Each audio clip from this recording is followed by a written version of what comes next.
and 3 troop embarked on a boat called 501, and we was with our flotilla for the D-Day landings.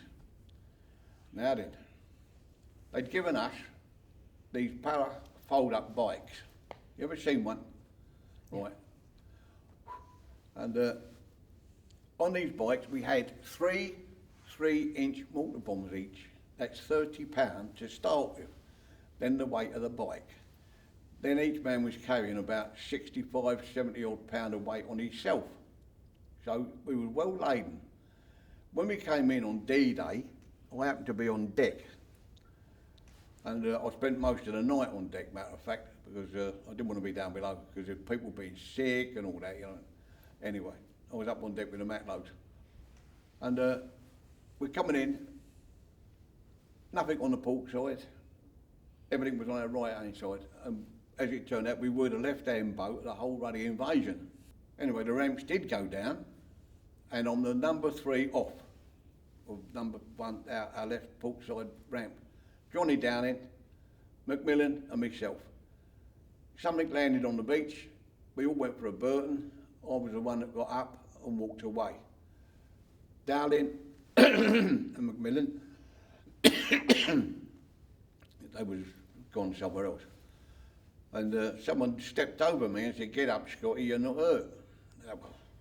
Which I did.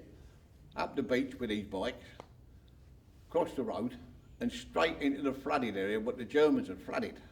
And lugging these bikes with the mortar bombs through all this lot. We get to a little place called Le Port, and that was the first stop. The first para we met was in Le Port. Sitting on a chair, got his leg up, shattered, wounded, and a little knot of German prisoners. As we come in, by this time, of course, the 5 of us had managed to get forward. The rest of the troop was back a bit. And the 5 of us, I think I must have been the yellow jersey, like in the Tour de France. You know. Anyway, we get to Le Port, there's this para. And as we drive right in, he looks at us and he goes, "Where the effing hell have you been?" Well, my answer, mate, was something like Trossachs, you know.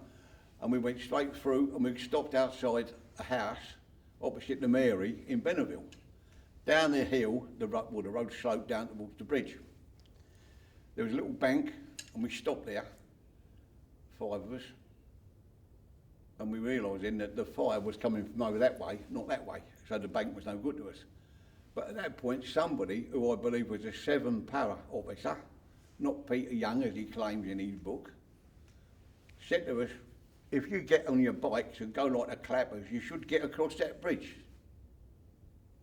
What we did. On the bikes, pedalled like bloody fury. Campbell, Shinnick leading. I don't know who'd be on Shinnick, but Campbell was just in front of me. We was halfway across the bridge, bang, down he went. I had to swerve right, had to get round him. Campbell was down. I shot to the right because there was a German vehicle there burning. Shinnick went to the left into the ditch. As I come round and shot to the right behind this vehicle, there was Wally Parr on the gun, trying to hit the water tower outside the Benneville maternity home. Anyway, Shinnick called me across, I went across to the others.